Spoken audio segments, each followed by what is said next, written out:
Let's discuss something I call the guardrails of diet. What I mean by that are these are blood markers that tell you whether you're on the right course for a genuinely healthy diet. Now, there's a number of these markers because no single marker tells you everything. But I'm talking about this because I see people using the wrong markers or focusing on a single marker and using that as their only means of feedback on diet. And if you do that, it's going to lead you down some paths that can lead to health problems. So among the guardrails, the markers, the blood marks can help you decide whether your diet is truly healthy or not. Well, one easy one, of course, is fasting blood glucose. And we want that to be ideal. So all these markers, I'll tell you what the ideal levels are, that is ideal for long-term health. A lot of these values would differ from what the laboratory tells you, the reference range they quote. It may be different from the values that many doctors quote. Remember, doctors and laboratories typically quote values that are averages for a population. Well, what if the population studied is very unhealthy? What if they're obese or inflamed? Or share some sort of nutrient deficiencies? You're going to get misleading normal or reference ranges quoted by both the lab as well as by doctors. So we're going to aim for optimal or ideal. So when it comes to fasting glucose, ideal or optimal is 60 to 90 milligrams per deciliter. Anything outside that range, particularly high values, tells you that something is wrong, that you have insulin resistance, you're eating too many carbohydrates, you have some other factors that are disrupting your ability to handle blood glucose. So we aim for 60 to 90 milligrams per deciliter. Whenever you draw blood glucose, a venous blood draw that is, insist that you get a fasting blood insulin also. Ideally, we would track insulin after a meal, but no one does that anymore. It's too laborious, and most doctors refuse to do that. So you're stuck with getting a single fasting insulin that accompanies your fasting glucose. And we want an ideal insulin. We want your pancreas to extract as much benefit out of as little insulin as possible. So we want insulin levels to be between 0 and 4 microunits per liter. What we don't want is insulin levels of 50, 60, 90, 130, which is very common in people who are insulin resistant. That is, their muscle, brain, liver don't respond to insulin properly. That is, insulin to drive glucose into the cells of the body. And the pancreas compensates by hugely overproducing insulin. Well, that has adverse effects, including increased potential for type 2 diabetes, coronary disease, cognitive impairment, dementia, risk for cancer. So having a high insulin is not a good thing. We want insulin to be very, very low, thereby reflecting your body's ability to respond to insulin. Insulin sensitivity, not insulin resistance. Another useful blood glucose measure is a postprandial blood glucose. That is, what's your blood glucose after eating? That is, 30 to 60 minutes after the start of a meal, because that gives us an idea what the peak blood glucose is. Because it's not just fasting blood glucose that introduces issues or suggests issues, it's also the postprandial glucose also. So ideally, we want no change. I call that my blood glucose no change rule. So if your starting blood glucose before the meal was 90 milligrams, and after the meal 145, you know something is wrong. That peak blood glucose is damaging because blood glucose that high glycates, or glucose modifies proteins in the body. And that has all kinds of consequences. If you glycate the proteins in the lenses of your eyes, for instance, over time you get opacities, cataracts. If you glycate LDL particles in your bloodstream, it makes them much more likely to cause heart disease. It makes them more atherogenic, we say, more likely to cause atherosclerosis. If you glycate the collagen in your dermal layer of skin, it thins your skin and you get wrinkles and acceleration of skin aging. If you glycate the collagen in your joint cartilage, it makes it brittle and it fragments and breaks down over time, leading to bone-on-bone arthritis. On and on and on. So the process of glycation is suggested whenever blood glucose ranges above 100 milligrams per deciliter. So we try to keep that postprandial 30 to 60 minutes after the start of a meal to no higher than 100 milligrams per deciliter or no change. So if you're a person with a high blood glucose, say it's starting 125, you want to go no higher than 125. And as time goes on, as you maintain that, you'll see both the fasting and the postprandial blood glucose values drift downward over time as you gain more insulin sensitivity. Now bear in mind, whether you're using fingerstick blood glucoses, which are very easy to do, by the way, very inexpensive, or a continuous glucose monitor, these devices are accurate to about plus or minus 10 milligrams. In other words, a value of 90 milligrams is really 80 to 100.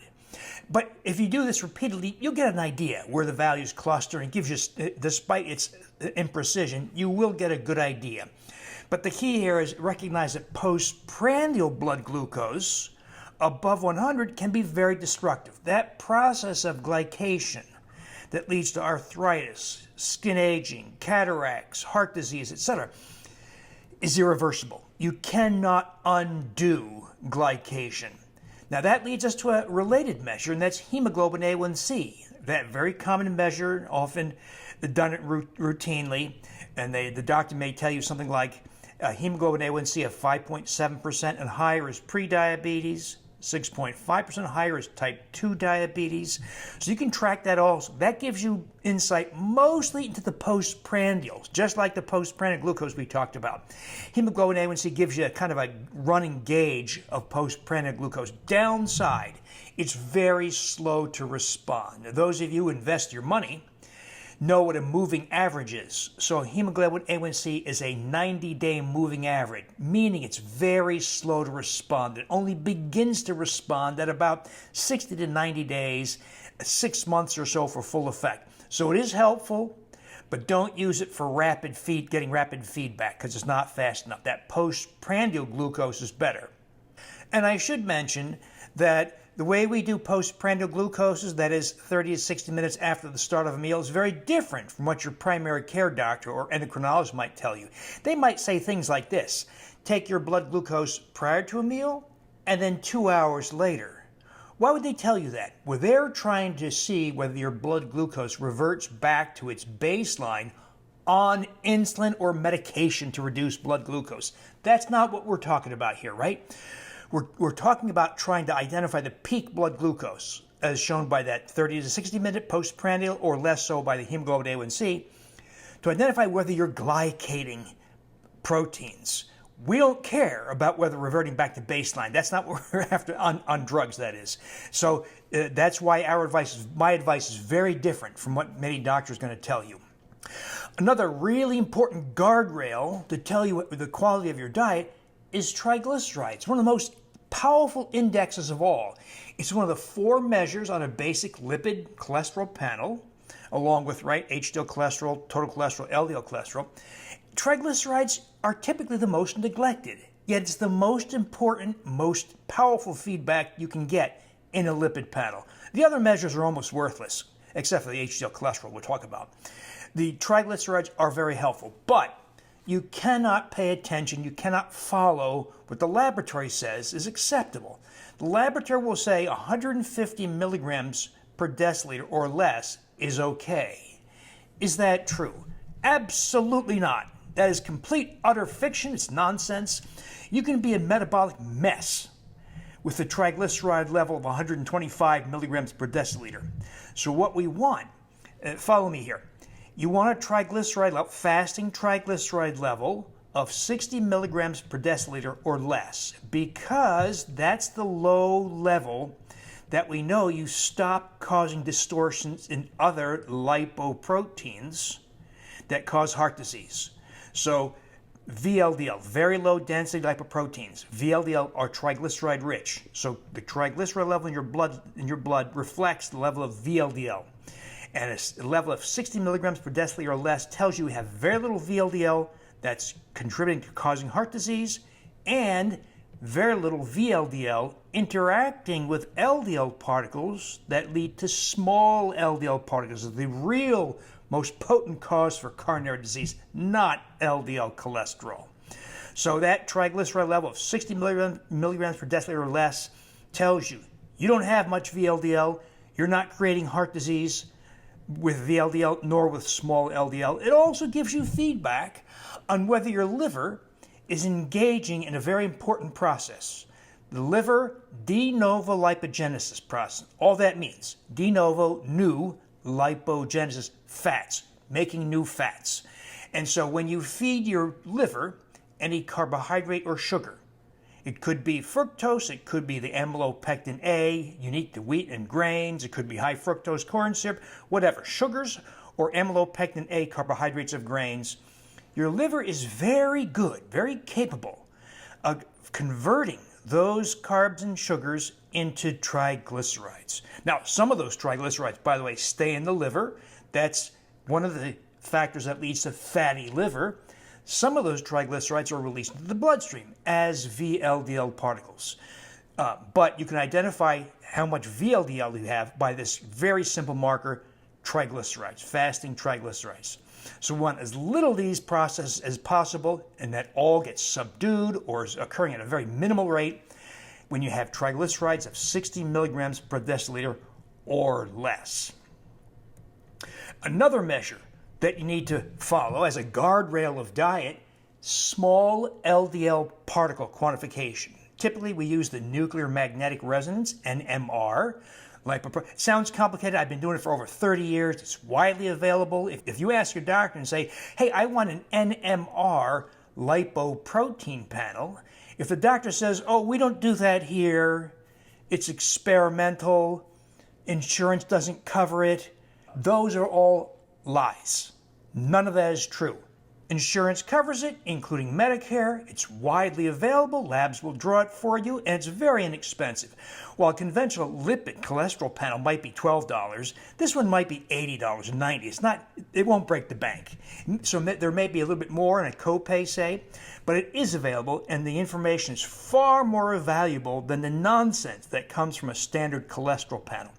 And you want to know how many small LDL particles you have. Remember, small LDL created by consumption of carbohydrates and sugars, though amplified by insulin resistance and inflammation. See my other videos about that, my podcast, Defiant Health, of course, my thousands of blog posts, WilliamDavisMD.com, and of course, my membership website where we discuss these things, innercircle.drdavisinfinitehealth.com.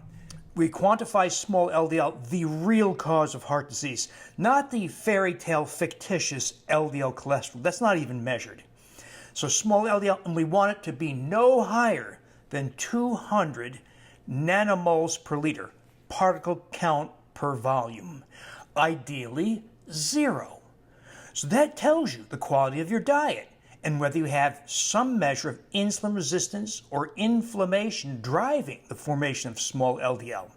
Very easy to get. The biggest hurdle is getting your doctor to order it. If your doctor won't order it, you can actually get it done yourself. Life Extension is one of the laboratories that makes it one of the places that makes it available to you without a doctor's order, for instance. There are ways to get it done. Or find a doctor who will do it, because the doctor is too lazy most of the time. What they're saying to you is, I can't be bothered gaining the extra education to understand what that NMR lipoprotein panel means. So I'm going to stick to the pharmaceutical model, and that is just talk about cholesterol values, and that lead to statin cholesterol drugs and related drugs, which of course is absolute utter nonsense. Now, another guardrail of diet is not so precise. It's looking for hints of small intestinal bacterial overgrowth. We say SIBO, S-I-B-O. That's a situation where fecal microbes in the colon, way down, have overproliferated, then ascended into the small intestine, into the 24 feet of small intestine, where they live and die rapidly. Microbes only live for a few hours. When they die, they shed some of their components, mostly of their cell walls, into the intestinal lumen, into the intestines, that then gains entry into the bloodstream, because the small intestine is naturally and expectedly and normally very permeable, because that's where we absorb nutrients like amino acids, fatty acids, vitamins, and minerals. But when you have fecal microbes infesting the 24 feet of small intestine, it's called endotoxin. It's a toxic component of the cell walls of fecal microbes. Enters the bloodstream, that's called endotoxemia.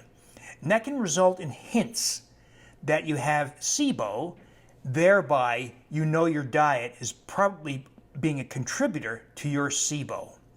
So look for a low HDL cholesterol. So while a lipid panel is largely worthless, except for triglycerides, HDL cholesterol is useful as an index of metabolic health, but it can suggest to you that SIBO is a driver of a low HDL. So if your HDL cholesterol is 60 milligrams per deciliter or less, think about SIBO as a driver. So most of us following my programs have HDLs in the 80s and 90s or higher.